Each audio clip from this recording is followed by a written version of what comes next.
Well, everybody. Welcome to Truth to Power. Happy Tuesday. How are you guys doing? We're good. How are you, Dr. Matthews? I'm doing good. Identity Professor, how are you? Good. I'm just being productive and highly favored. I know that's right. And how are you, Wendell? How are you, sir?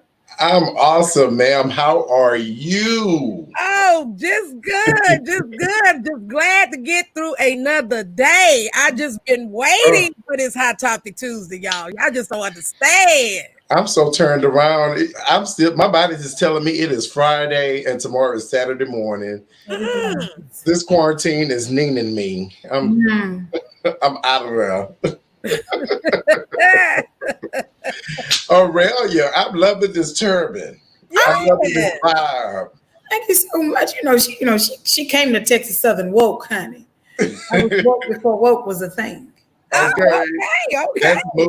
We're going to talk about that a little bit tonight. Dr. Matthews, I saw you yesterday speaking, weighing out the president of the Texas Bar Association. Tell us a little bit about what's going on with that. What was that all about? And the chairman, too. You was getting a little bit of everybody. Okay, so basically what happened with that situation, the president of the Texas Bar Association by the name of Larry McDougal, he had a controversial Facebook post in reference to a Black Lives Matter t-shirt.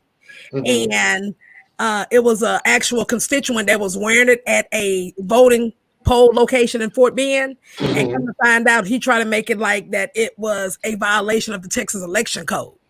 And clearly It's not a violation of the Texas Election Code. They clearly want to make like Black Lives Matter is a political, or trying to politicize it is what they're trying to do.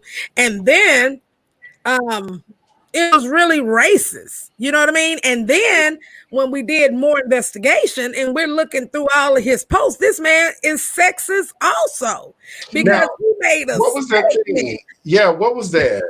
Okay, first of all, I when I saw the screenshot of that Facebook post, I was like, wait a minute.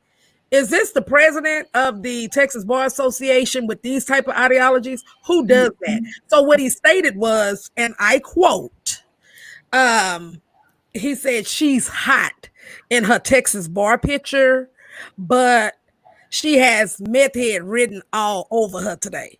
And he's the president of the Texas. Yeah. Wow. Yeah. And then check this out. They don't have no type of rules in place to shall I say, to get rid of, if they need to get rid of this president, they don't have nothing in place. So basically he has to step down. So it's like, to me, from yesterday, like all of the board members, it's like they scared to try to make a move, because it's like he's going to be threatened to try to sue them. Wait. How is it the Texas Bar Association and they don't have bylaws? Nothing is in their bylaws or standards for like an impeachment or to vote a person out or misconduct? No. I said yesterday, after he gave this little lackluster apology, that he wasn't resigning. Oh, he made that clear he wasn't resigning. And then they try to throw around about his health, saying that they ought to do the special meeting and push it back to like September because of his health. Well, when he made those racist and sexist statements, his health was messed up then. So why is it a problem now? You see what I'm saying? And then what got me is that one of the other directors, just ghetto, like just is ghetto and unprofessional as all get out. Because it's like we all on a Zoom, right? And you're doing a Zoom from your vehicle, from your truck. Like we looking all in your truck and stuff. Like, is this what the Bar Association? He didn't even take this serious. But that's it was he didn't take it serious at all. So y'all are demanding. So who is it that's demanding that he resign? A whole bunch of people. But did you do some kind of a Zoom, a 2-hour Zoom with like the African American? I'm gonna tell you like this section of the bar. I'm gonna tell you like this. That Zoom was over 8 hours long. Oh my God. Yeah, it was that intense. And then I know for sure the Texas Coalition of Black Democrats, because that's who I was in representation of, we demanded for him to resign. You had a lot of Latino lawyers demanded from around the state for him to resign. A lot of African American attorneys spoke up. It was like over 61 people. And you even had Caucasian American lawyers who stood up to say that he needs to resign. But then it gets better. Then you can look and see who's still wearing the Klan sheets in there too. Well, let me play devil's advocate. Let me just ask y'all this. Would you rather for him to be an overt racist and know what you're dealing with? Covert? Me personally, I wouldn't rather neither one. But if I had to choose, I would rather for him to be straight out racist instead of doing this behind the scene covert stuff. And then all of a sudden you want to turn around and be like, oh, we need classes. No, you need to resign. That's what you need to do. And then with this covert racism, they run around here hiding these white hoods, and they all was coming out yesterday. Well, I'm going to say in business, I think that you need to be covert, because I don't need to know your personal thoughts, what you did last night, who you like and who you don't like. I need you to just do your job and be professional. But then how can you do that with those type of ideologies? And that is very dangerous, especially when you're dealing with somebody's lives. No, Dr. Matthews, the reality is you deal with a lot of people who don't like a lot of things about you every day. They just have better control over themselves so they don't have to show it. Now, as a friend or a person on the street, I would rather you be overt. But I would, and I guess because of the community that I'm a part of, I've grown accustomed to knowing that everybody isn't going to agree with everything about you, but they need to respect everything about you. So I think that the covert is where I at least feel like you are respecting me enough to at least act as though you have some decency. Well, clearly he didn't do it at all. Yeah, but it's a matter of even respecting you. You know, if you're covert racist, you're not respecting nothing. No, well, I guess it depends on who the person is, because my rule has always been you can say whatever you want to say behind my back as long as you kiss the ring in my face, because I can't control what you do behind my back. That's not what he did, though. He didn't do that behind no. I'm not saying he was right. I think that what he did it publicly. So that's not private. Yeah, that's public. But this my kicking part about it, though. You did this publicly. You said what you said. You meant what you said. And then you gonna turn around and be like, oh, I have a change of heart now. I have a change of way of thinking. We need to do classes. Nah, we ain't doing no classes. You need to the thing about that is, that's what I'm saying. Like, you know, if you're gonna be a racist, be a racist. Like, own it if that's what you're gonna do. So I know what I'm dealing with. I ain't saying I can't work with you. I just need to know what I'm dealing with. Yeah, and the other thing about it is, you know, like these symbolic apologies that we keep giving and these very hollow gestures, like I'm over it. Like now it's like they want to push it under the rug. Yeah. And it's like, no, you're not going to push this under the rug, Bubba. And I think they were not expecting for all of those people to join in and to all be on the same page behind this, because it's like, oh, we can do some classes and we can move past this to make a better board. No. And so one of the suggestions that I made, and I really can agree with T.I. with this one, is that when you want to get someone's attention, you deal with those pockets, which means you need to defund the bar. Stop paying your dues while he's still there. Yeah, I still think my biggest issue, unfortunately, my biggest issue isn't even with him. My biggest issue is with the Texas Bar Association for not having anything in. You are attorneys. Like, I don't know how they don't have this in their attorney. Look here, I'm not even a lawyer, and I could have wrapped that right on together. You know what I mean? So it's like, with them. It's a problem with them, not him, is what I'm saying. But I'm gonna tell you like this, and those board of directors were like, they were scared to draw a line in the sand. You know what I mean? Like, it's like 1 minute you saying that what he did was not appropriate, and then now you're gonna turn around and say, well, we need to go and talk with our other lawyers and we need to figure out. Now, what does that need to figure out? But you know that means that they've already discussed it. What they did for y'all for 8 hours was entertain y'all to make y'all feel as though y'all were a part of the process. But they had already come up with whatever it was they were going to do. But that's in all lines of business. But you know, that kind of leads us to our first subject tonight: Black Lives Matter being polarized. Like, that's really a thing now. That's really a thing. So I just want to know, what are your thoughts? Do you think it should be a thing? Do you think that is something that will fly by? Do you think that it makes sense, Aurelia? I mean, listen, I think that Black Lives Matter is under surveillance like the Black Panther Party was under surveillance, right? I don't think that there's no any exemption to the rule.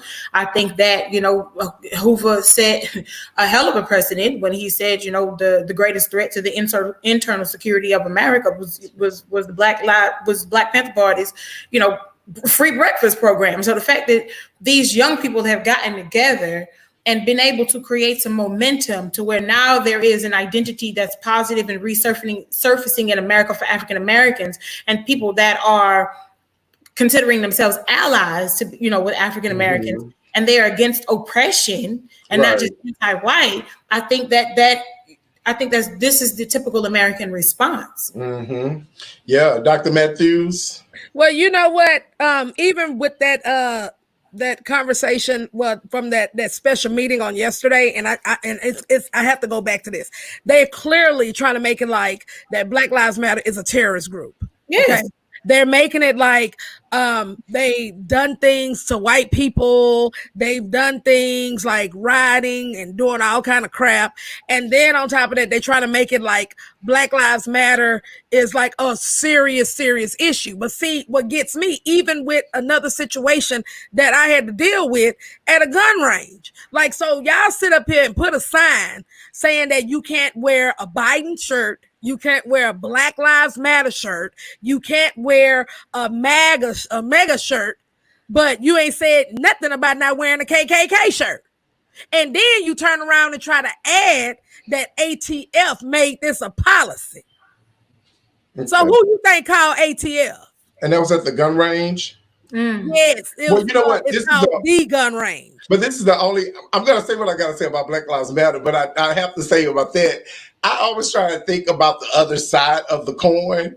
And I can understand a gun range not wanting you to wear Black Lives Matter, MAGA, or Biden, because you're dealing with. But why not KKK though? They should have added them. Well, but here's the thing: when was the last time you saw somebody? But when was the last time you saw somebody walk around with a KKK shirt? I've never seen it. The thing about KKK is that they are in the shadows. That's their whole motif. So you will never see someone with a KKK shirt on. Well, I'm more like, what's good for the goose is good for the gander. So if you gonna call all these other people I call they behinds out too.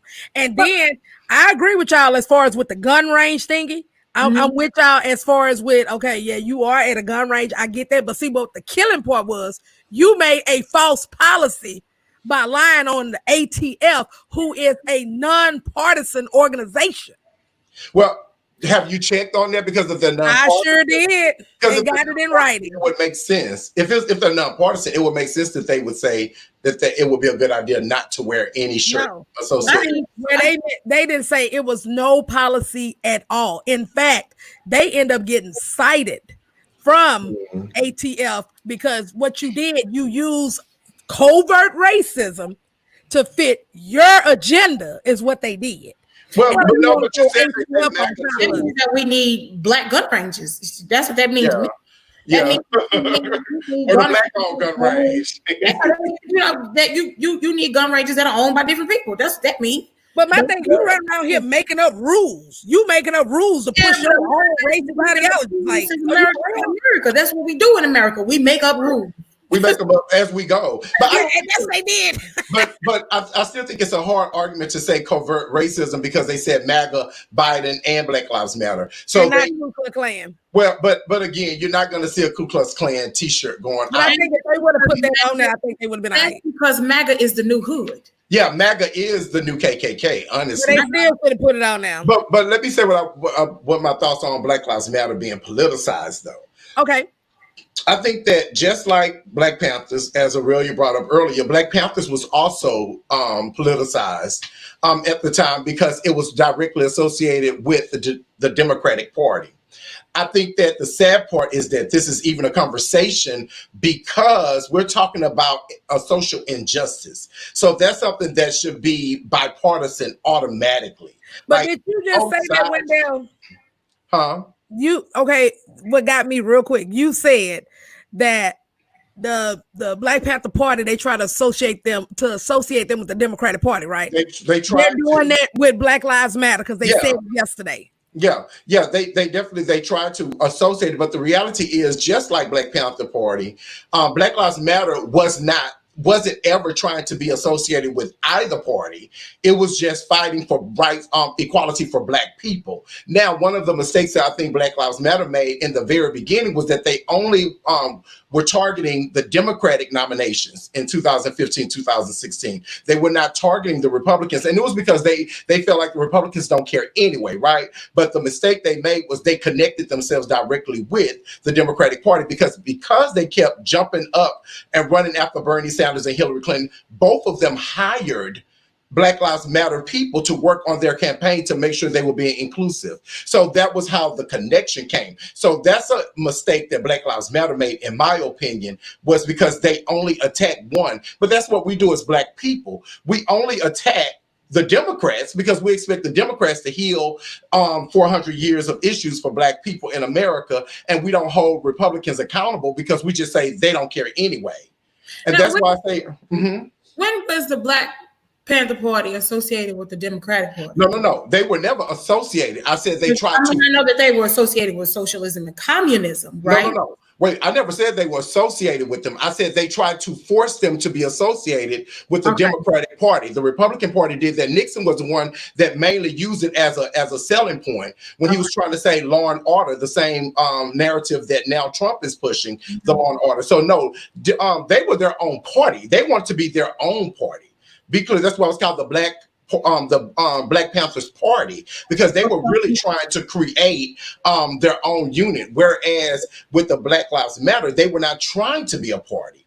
They were just fighting for equality on all levels. But I still say that it's like the black mother syndrome is the way I see it, because in the black family homes where the child or the children were raised by a single mother, they grow up with all of these issues with their mom that they said they got, but they don't say anything about their dad because they just long to have affection from their father. So the one that was actually there trying gets beat up, and the one that is absent is adored because of what they don't have. That brings me to Nikki Giovanni in 1979, when she said that we give the most of us to those that loves us the least, and we give the least of us to those that love us the most. Yeah, but I think that also some of that, is coming out of the Moynihan report, right? So where he comes up with this whole ideology that, the black woman is the detriment of the black community, right? And so she is the problem, she is the cause. But then, of course, the Moynihan report is remnants of what was coming out of the architect, right, the archetypes of slavery. So the mammy, the Jezebel, the welfare queen, all of that stuff, right? So we have to tie all of those things together to make sure that we're having a very cohesive picture of what's actually happening in America. When it comes to the Black Lives Matter movement, I don't see these kids. I don't want to say kids, they're younger than me, but I don't want to see these young folks as, being coined something that they are not. Like, if that's the case, why hasn't other groups been deemed terrorist organizations? Like, why are all school shootings being, these kids are, they're medicalized and not criminalized? Like, you got to call a mass shooting. What it is domestic terror. Pulse nightclub, that was domestic terror. Like, if anybody gonna be labeled as a domestic terror, everybody got to be labeled. Right. But if you're Caucasian, it's automatically MHMRA issue. Yeah. And there's always documentation that the mob has for when you were 3 years old and kept untying your shoes. And it works. But with black folk, there's another issue though. We want to pray it off. We don't have no documentation of these issues. We don't want our kids on Ritalin because we don't want them to be on no drugs. But it's also Antifa. Antifa has been the direct connection. They are the government, especially the Republican Party, is literally using Antifa as making it synonymous with Black Lives Matter. And as we know, Antifa is an anti-fascist group, and it just so happens that they're fighting with Black Lives Matter, but they have their own agenda. They're just choosing Black Lives Matter right now. Organizations, and so you can't. That's the thing. It goes back to what you just said. Like, when white terror comes up, it's medicalized. It's justified, but that comes from criminology. When you got this whole history of criminalizing and saying black folks are genetically predisposed to criminal behavior, then that's what you're looking at. Oh, you can't be in an organization with 5, 6, 8, 12, 800 other black people without being seen as a gang. Like, just that's the same thing as, black kids can't stand on the corner and congregate because automatically they're seen as something that they're not. Like, right. America, way more often than black crime happens in America just because of statistics, right?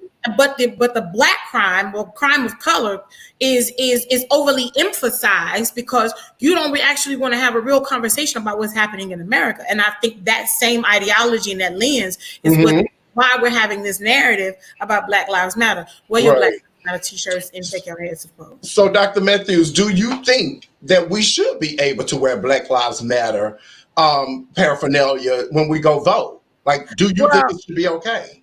Well, it is okay because it does not violate the election code. That's one. Number two, the U.S. Office of Special Counsel made an opinion on July the 10th that states that federal employees can wear Black Lives Matter paraphernalia while they're at work and everything else.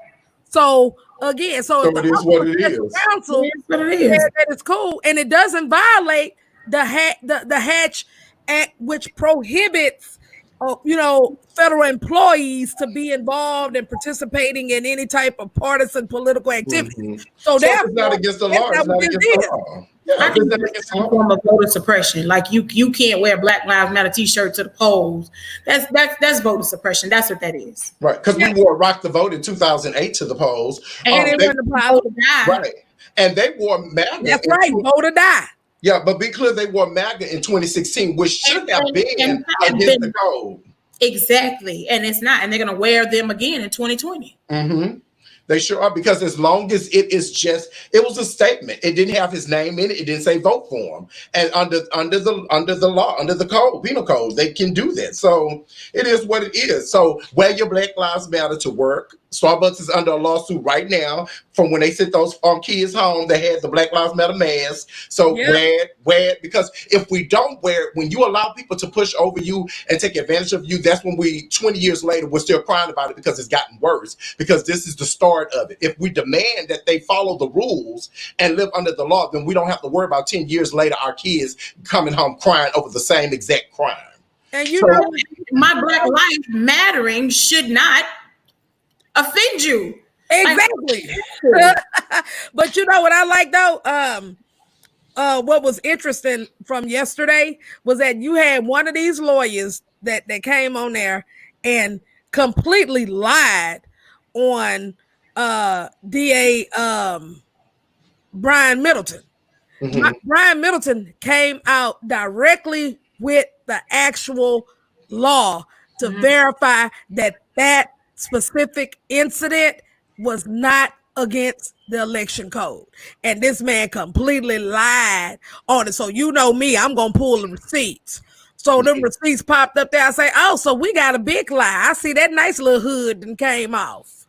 Well, since we're talking about liars and hoods, what about Senator Ted Cotton out of Arkansas? Since we're talking about liars, I gotta get my fan on this. First of all, I don't know what Ted smoked or what he did before he decided to make this statement. I actually listened to the statement over and over again, and I was like, okay, let me try to just dissect this as an English teacher. And so the fact that he felt like he could, even try to come up with the sentiments of the founding fathers, who all they all had slaves. Yes. That they felt like, slavery was a necessary evil, and then tried to segue into this Abraham Lincolnism that we like to sell to ourselves, like great emancipator. Like Lincoln had to do that because he had no choice. Lincoln didn't free the slaves because he felt like this was a moral issue. This was about casualties. That's what it was. Because he was looking at pushing America forward toward the Industrial Revolution. This is about money. And if he could have kept slaves enslaved and still made the same kind of money and the same kind of progression, trust and believe. Right. Because it was about slaves.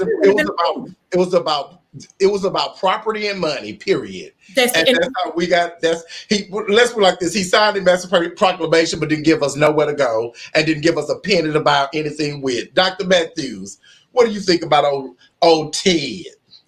I think Ted was smoking the Magic Dragon, honey, a little bit too much. Because clearly, do you not realize what you saying out loud? Mm-hmm.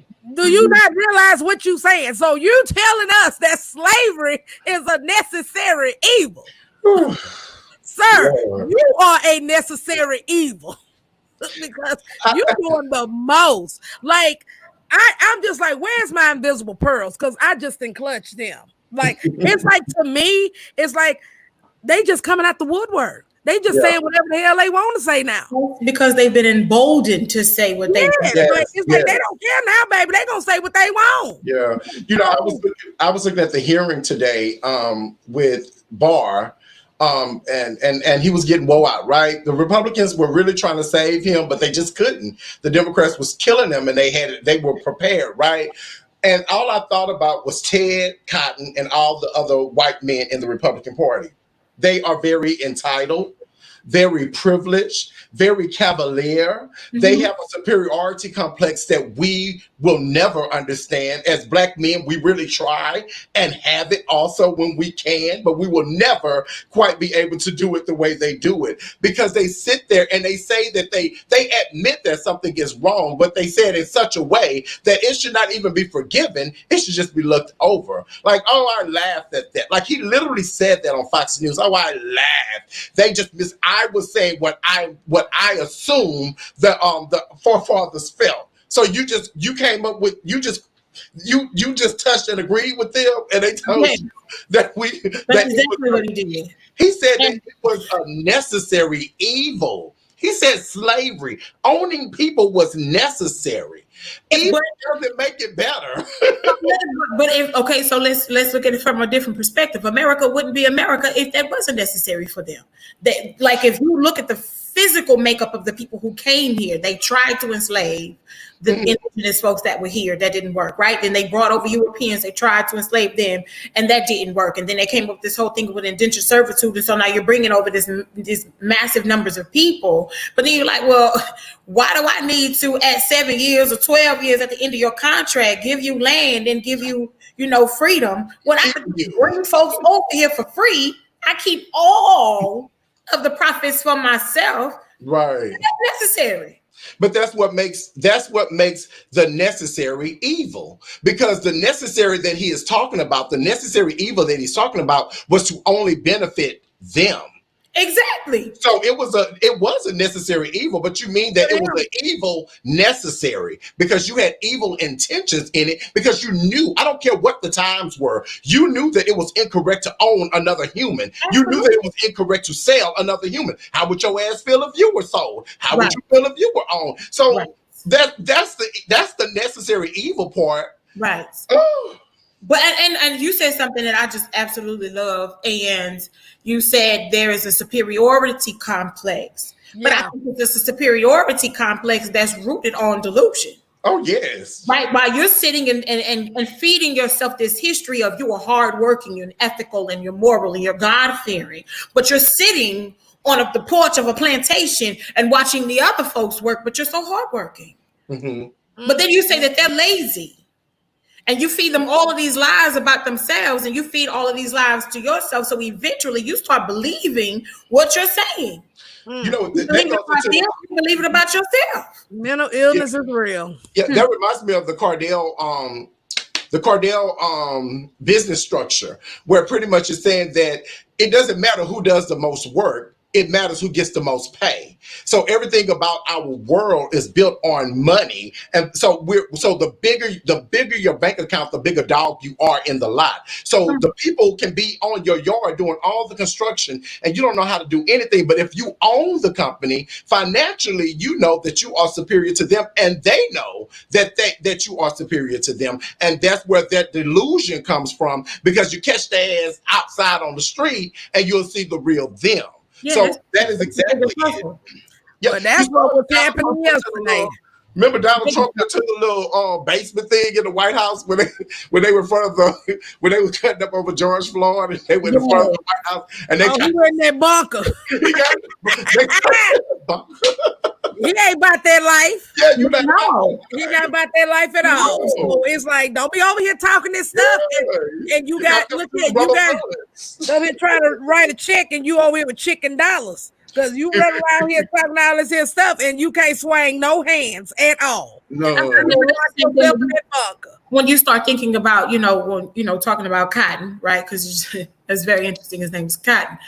But, when you start talking about these responses, like, how long can you kick somebody before they retaliate? Mm-hmm. And so you'd like to lie in American history, right? This whole 1619 project, you like to lie in American history, and you want to tell people of color that they didn't fight back, that they were happy to be slaves, that they were, what's the word? They were interns, right? They were learning. Slavery was the best thing for them when these folks had a nation and they had a continent of their own before they even got here. But then they get here from royalty. Yeah. You know what I mean? And then you don't even want to give them the credit for building your nation. Like, that doesn't make sense to me. Oh, don't want to give any credit. At all. Don't want to give any credit. Yeah, and then they don't apologize. At all. No, they don't at all. They don't apologize. It's lackluster. Yeah, and he has yet to apologize. Instead of him apologizing, he tried to justify.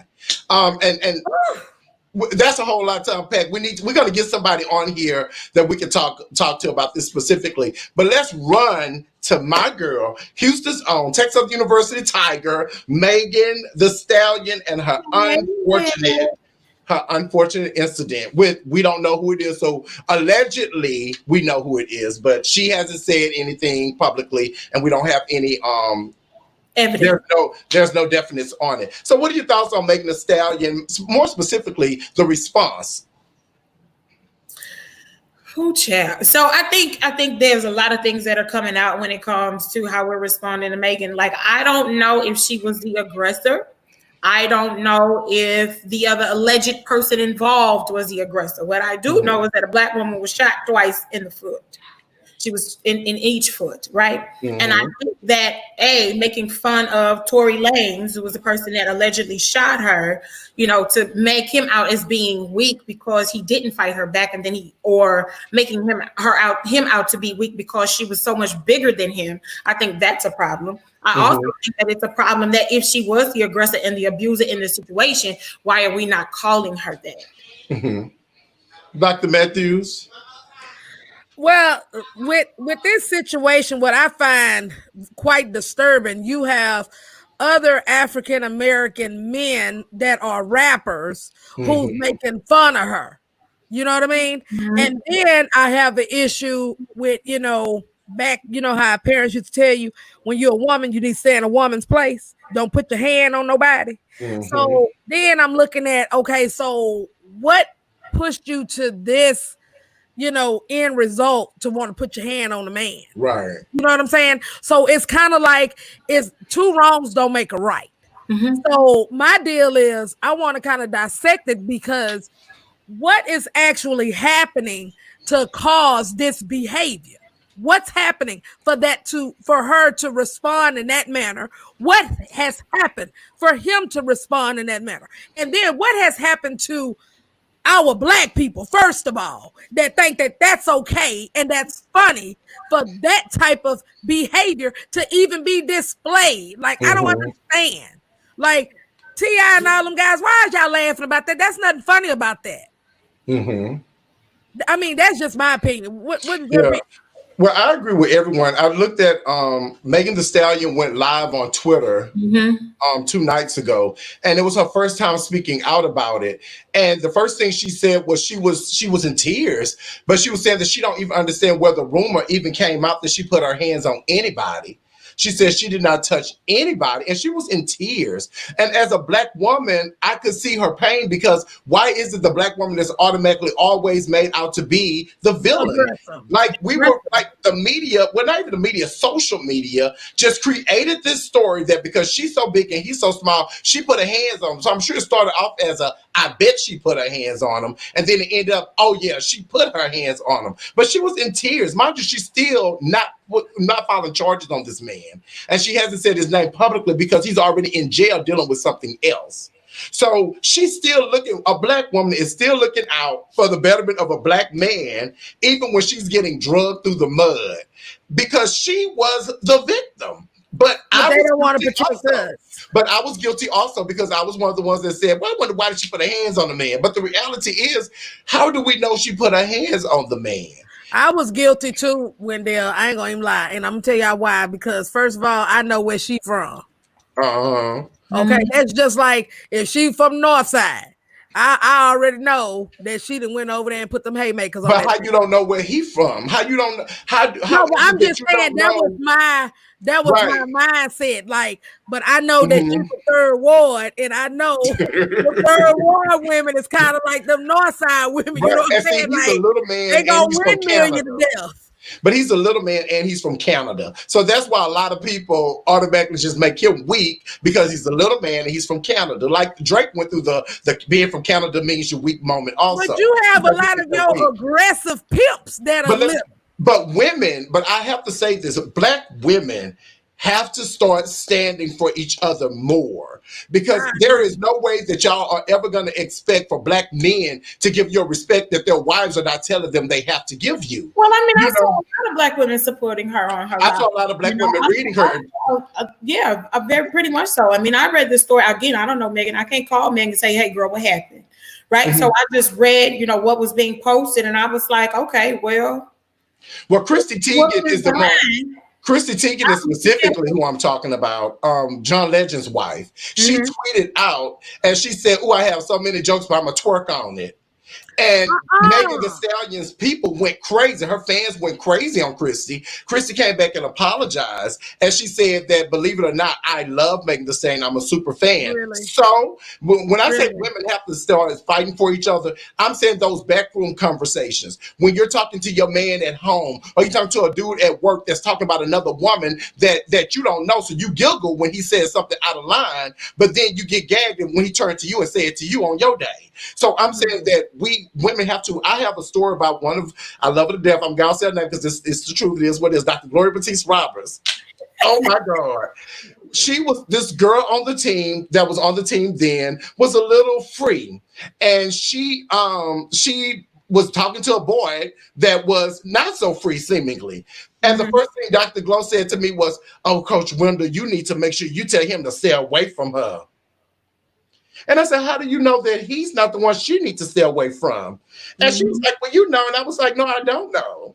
What I do know is that I've heard more things about him messing with girls than I've heard about her messing with boys. And then the biggest gag for Dr. Glow was she likes girls.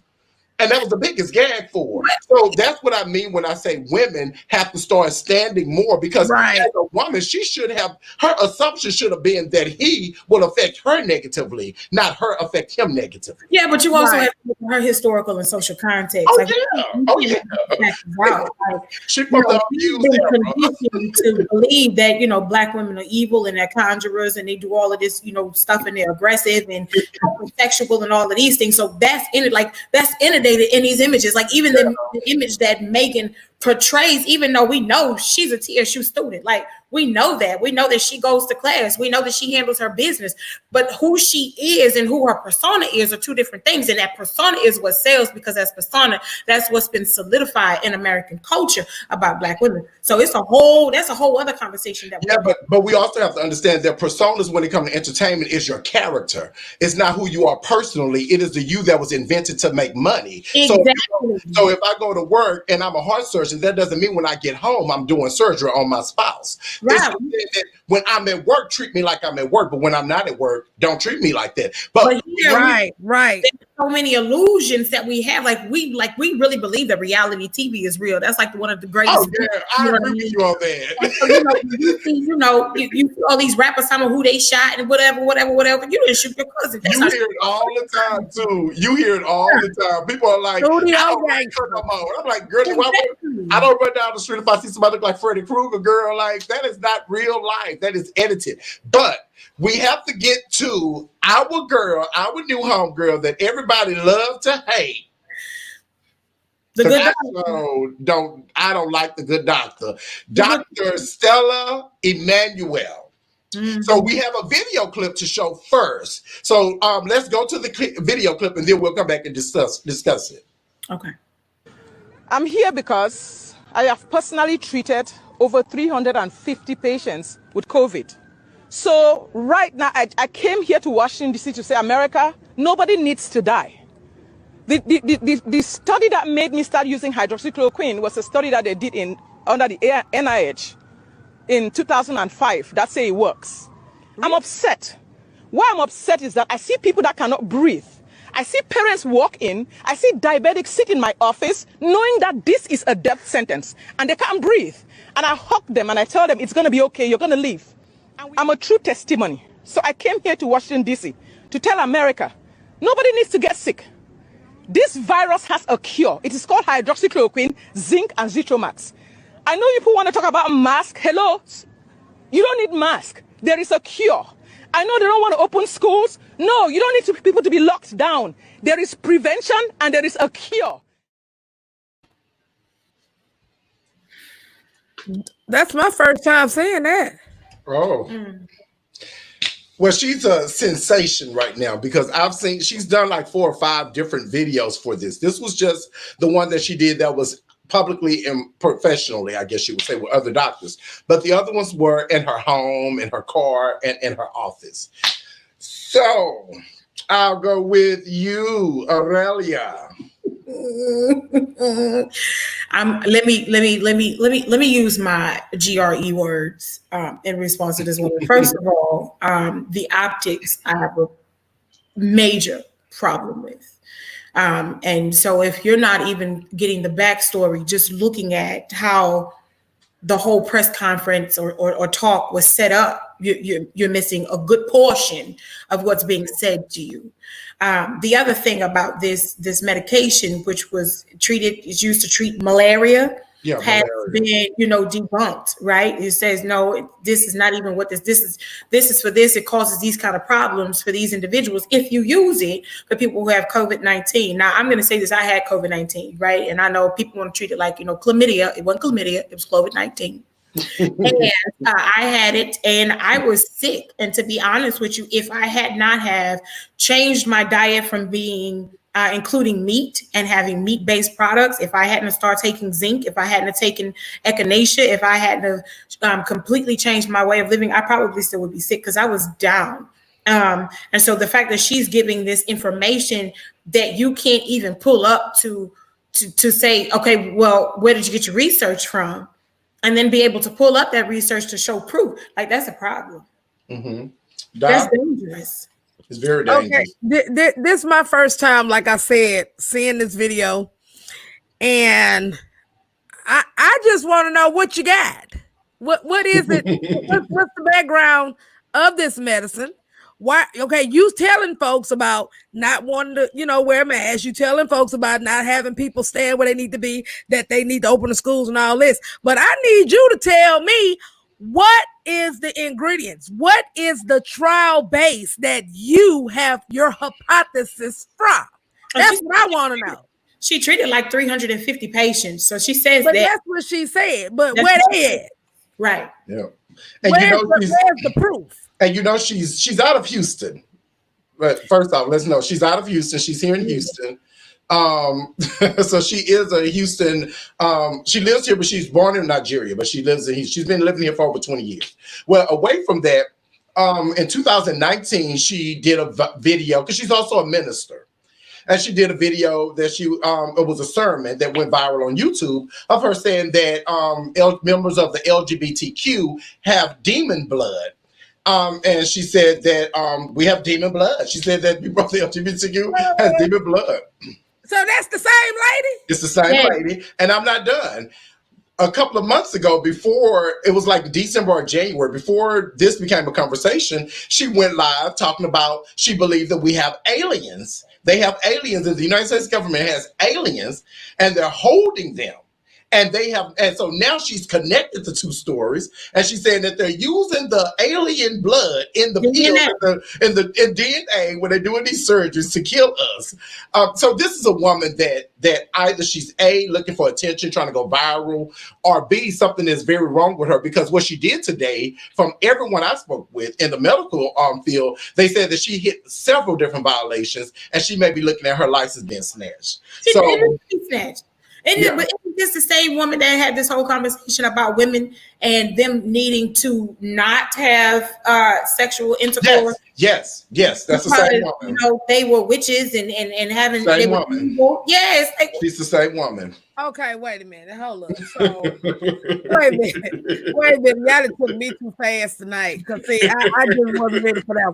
Because I didn't see. That's what I'm saying. I've never seen this video, but just by looking at this, to me, it's like you really barking up the wrong tree, and there's some flies in the buttermilk with this. It's so country. It's like I'm not really like.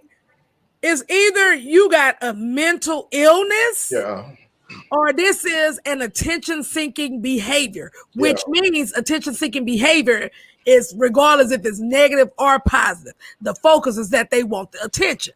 So my thing is, where is this? I want to know. Tell us what is in this cure. So here's a good question. Kevin Martin asked, he said, I believe the information that she reported should have been passed on to a governing authority for further research. And he then said, which hospital does she work for? And why did the hospital allow her to get on national television?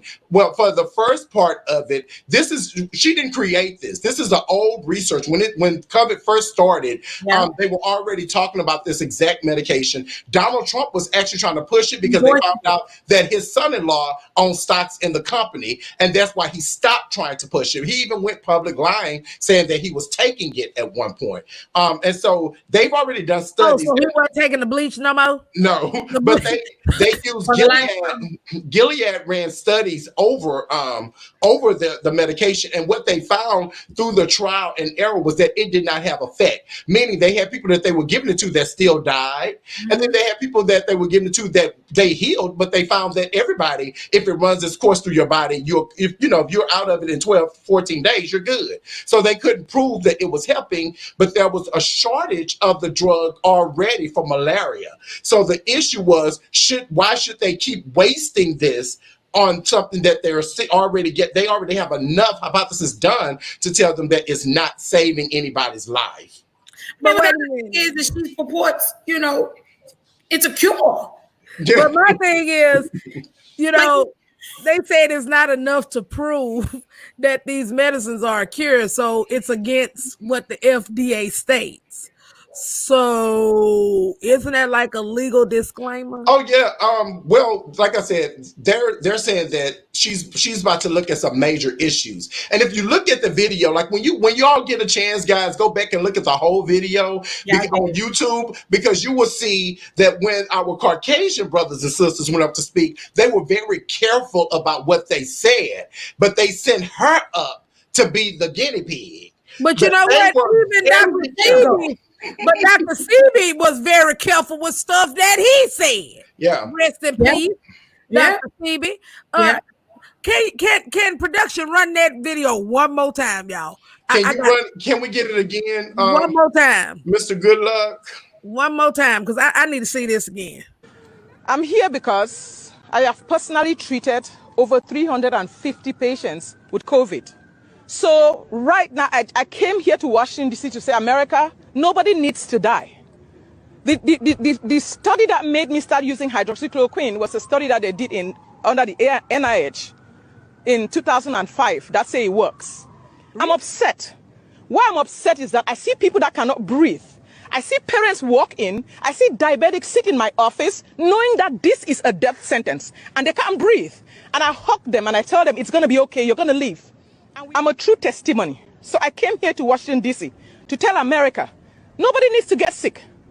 This virus has a cure. It is called hydroxychloroquine, zinc, and zithromax. I know people want to talk about mask. Hello? You don't need mask. There is a cure. I know they don't want to open schools. No, you don't need people to be locked down. There is prevention and there is a cure. COVID wasn't even around in 2005. No, it was not. Well, it was on the Lysol can. No. What she said, see, the COVID you're talking about and COVID-19 are two different strands. Remember that this is all just a part of influenza. But COVID itself hit in 1930 something, 1940 something, and so the little bacteria stayed, but that wasn't deadly. So it's like the different versions of flu. You have A, B, C, D. Yeah, so AZ-19. Yeah. And like that again, the date that she is even giving, like this 2005 date. Is she a real doctor or no? Well, I've not heard anything that says she's not a medical doctor. But I think that somebody said, is it safe for the medical field to be politicized? Absolutely not. But in my opinion, absolutely not. And it's going to continue to be because it's a money-making industry. The fact that, you have cancer patients who can't even get emergency care in this country. Yeah. Right? That's a problem. The fact that you have people who have real serious diagnoses and they can't get emergency Medicaid, they can't get emergency financial assistance. Like that's the politicization of the medical industry. Yeah. Well, health and medical and education was never supposed to have been a part of politics because that's something that is bipartisan. So it never should have been politicized. But you have, like Biden was talking about today in his press conference, that when it comes to medical, you have Trump trying to dismantle Obamacare, the Affordable Health Act, in the middle of a pandemic. So that makes it political. And then education, you have Trump saying that if you don't open up, we're not going to give you the funding. They're not giving schools the funding if they don't open up. Like you strong on them. Yeah, but I also think, though, we have to even just look at the history of the medical industry here in America. Like, there's always been a political undertone to it.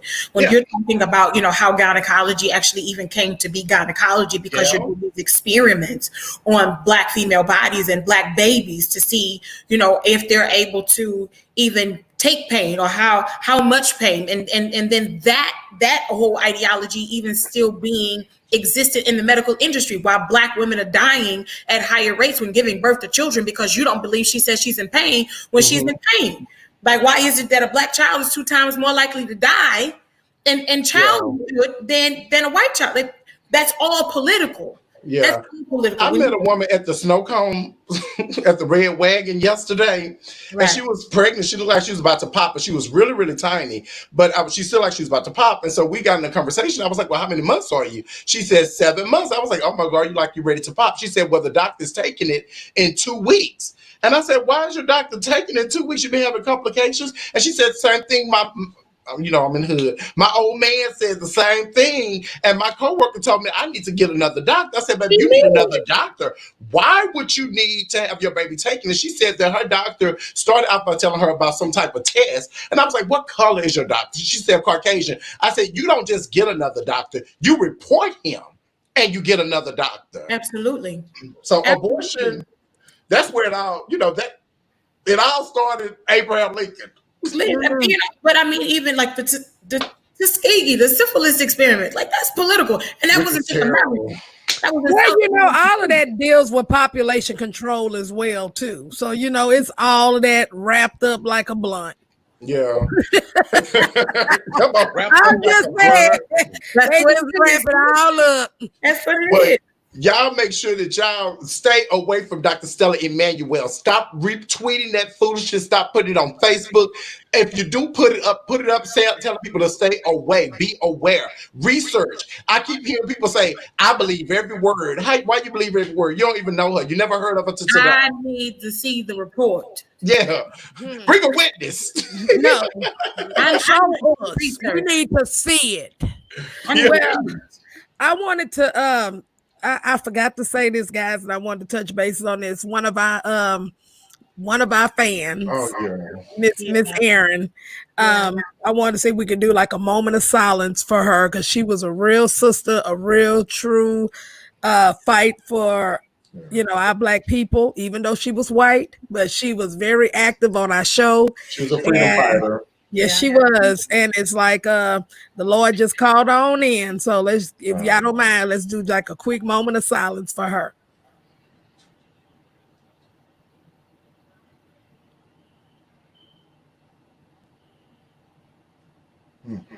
Thank you. You will be missed, sweetie. For sure. Well, guys, it's been a wonderful night. Hot Topics Tuesday with Truth to Power. It was fire, honey. I can't wait till next week. No, Thursday and then next week. Because we unpacked a lot. But guys, Thursday we have my brother Ricardo, darkest graver, Lord, bless his heart. But make sure you are here. We have a couple of announcements. Please read over it if you can. We do have a YouTube channel, Instagram channel, and Twitter. Pretty much they are all Truth to Power, but YouTube is Truth to Power Podcast. Instagram is hashtag Truth to Power 2P. And then Twitter is at Truth to Power Pod I. So make sure that you hit all of those up, share. Don't forget to share the video with your friends. Ask your friends to join our community group if they have time. We would love to have them. If you have any questions, feel free to ask them in the comment section anytime, because we definitely want to hear from each of you. And for our top fans, you're going to receive a good special shout out on our next show, because we are excited that you are joining us. So remember, this Thursday, we have Ricardo Dawkins Graver. He is a former military. He's a vet. He's also an avid Donald Trump supporter and proud Republican, and anti-HBCU, we'll talk about that. But it's been great, ladies. I'm so excited. Dr. Matthews, Aurelia Johnson, it is always great to be in the presence of two strong, mighty Black women that carry an S on their chest. We appreciate you. It's always good to be with you, Wendell, strong Black man who support these strong Black women out here. Yeah, and that conjugates verbs and spells. Absolutely. Well, Doc, do you have a little poem? I mean, a little quote for us tonight? Oh, did I catch you off guard? Yes, you did. Well, that's okay. I have one that's perfect and ready. Martin Luther King said it best: injustice anywhere is a threat to justice everywhere. So continue to fight the power, and the best way to fight the power is to add truth to power. Ladies, have a nice night. Yes, yes, honey, yes. Thank you for tuning in. Thank you all. See Share. y'all on Thursday. Share this stuff, y'all. It was a great night, ladies. Yes, it was. And we